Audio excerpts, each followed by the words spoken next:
He calls the chapel his home. He travels around the country in theaters. He's a writer, he's an author, he's the co-author of Rockin' the Rabbi. And we don't ever want to lose the purpose and significance of what God has done through his son Jesus on the cross. This man is a gift to our church. He was in town. We love him very much. Will you welcome Gary Richardson this morning for us?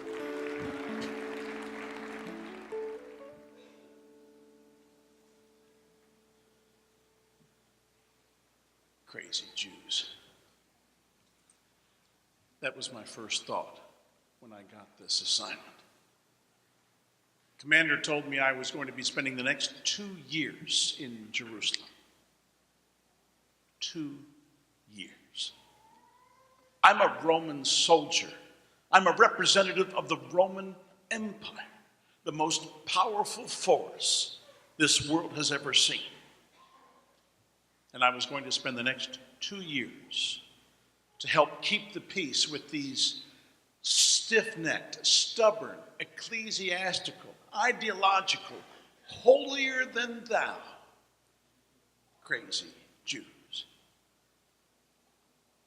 But I'm a good soldier, and a good soldier follows orders. My unit arrived here 2 months ago. Fresh meat. That's what the old guard called us. And we inherited the duties no one else wanted. My post was Golgotha, crucifixion detail. As gruesome as it gets. This method of crucifixion is the worst way to go for the city's worst offenders. Crucifixion is designed to inflict the greatest amount of pain over the longest period of time. Criminals hang from their cross. Most of the time we tie them there. Ropes under the arms, over the wrists, over the ankles. They have to pull themselves up in order to breathe. Their bodies racked in pain.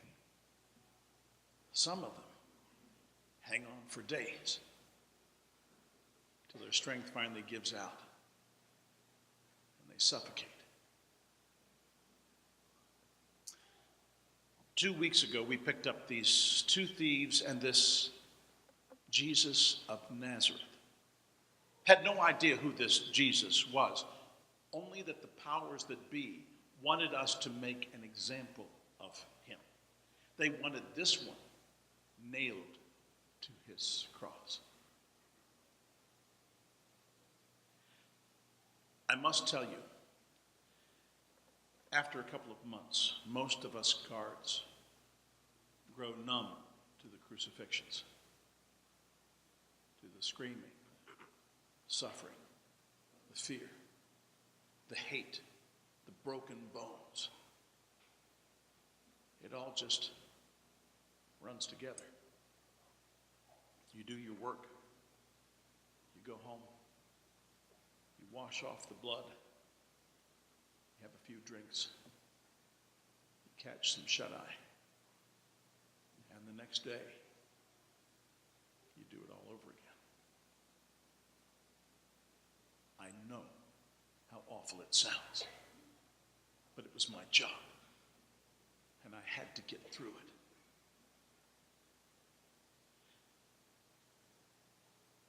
But this Jesus was different. Right out of the gate, most prisoners fight us every step of the way up that hill,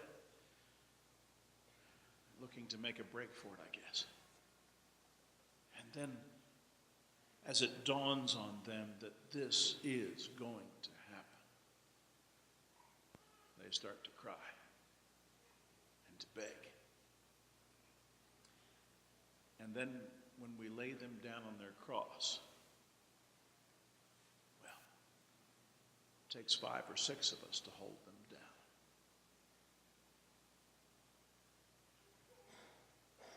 down. And that's the thing about this Jesus. He never fought us or begged. They had beat him to a bloody pulp before they gave him to us. And it was all he could do to put one foot in front of the other up that hill. But he made it up there.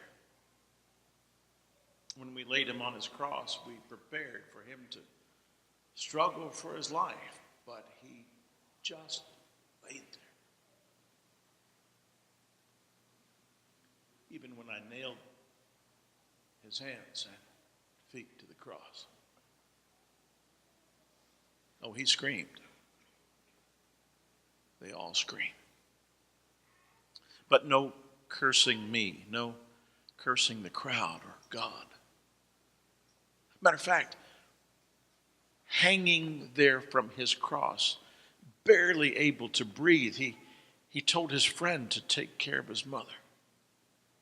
He told the thief hanging next to him that the two of them would meet together soon in heaven.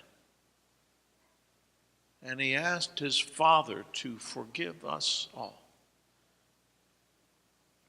even me. He didn't make it through the day.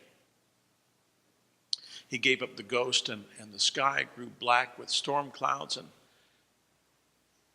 I just stood there watching the rain wash the blood off his face and down the hillside.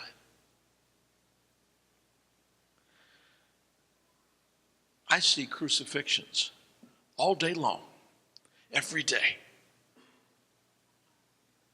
But that image, I just can't get out of my head. I laid there in my bunk that night for the longest time, just staring up at the ceiling. I knew I had just seen something important. Next night, the same thing. I kept remembering what he'd said, how he just surrendered himself to us. On Sunday morning, the door to our barracks burst open, and the guard detail came stumbling in. The governor had ordered a detachment to guard the tomb of Jesus from grave robbers. And these guards were white-faced and incoherent. They said there'd been an earthquake that had knocked them down to their knees, and that somehow the stone had exploded off of the entrance to the tomb. And when they came to, minutes later, their campfire was dead and the tomb was empty. Now, I know these men. They are some of Rome's finest. The 6 of them are trained to defend a 100 square foot parcel of land against any enemy force. They're as tough as they come, and they are not given to flights of fancy. And I saw something on their faces that morning that I'd never seen before. Unvarnished fear over something they could not explain. Enough. I'd had enough of living in the dark with no answers. I took off straight for the upper room where the followers of Jesus were hiding. They probably thought it was a secret location. Crazy Jews. We'd had eyes on them for weeks. I knocked on the door and said, "Open, in the name of Caesar Tiberius."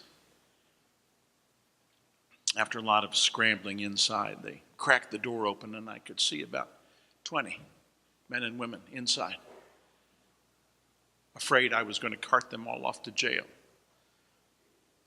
I said, "I'm alone." And I walked inside. They locked the door behind me. The room was very dark. Only one window, and it was shuttered. Just this thin shaft of light shining across the Jewish faces in front of me. I said, "I'm here under my own authority. I was on Golgotha 2 days ago. I saw some of you there. I was the one who, and all of a sudden it felt like someone was gripping my heart. I said, I was the one who put the nails in his hands and feet. I don't know why I felt compelled to confess that to these Jews. They could have killed me right then and there. But they just sat there still, hanging on every word. And then I told them about the tomb. And everyone was talking. This woman said, you see, I told you. This young man said, well, and it's all happened just like he said it would. This older man said, no, impossible. You're talking nonsense. This woman said again, I'm telling you what I saw. And they all turned back to me and asked me again to tell them my story. And I said, no, I've told you what I know. Now you tell me what you know. Who is this Jesus?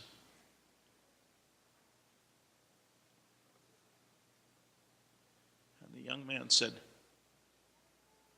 isn't it obvious? My head was spinning. Everyone in the room talking at the same time. I sat down and put my face in my hands. I was thinking, what in the world does this mean? And then the room filled with light, and the crowd went silent. I looked up to see who'd come through the door, but the door was still locked. And then I felt this hand on my shoulder. And the hand was pierced.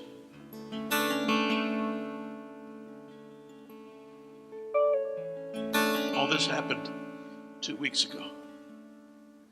And I know you must have 1,000 questions. One thing I can tell you, I'm a good soldier.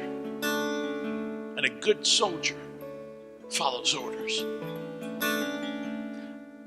I haven't received my orders yet from this Jesus of Nazareth. But know this, I will follow him to the ends of the earth.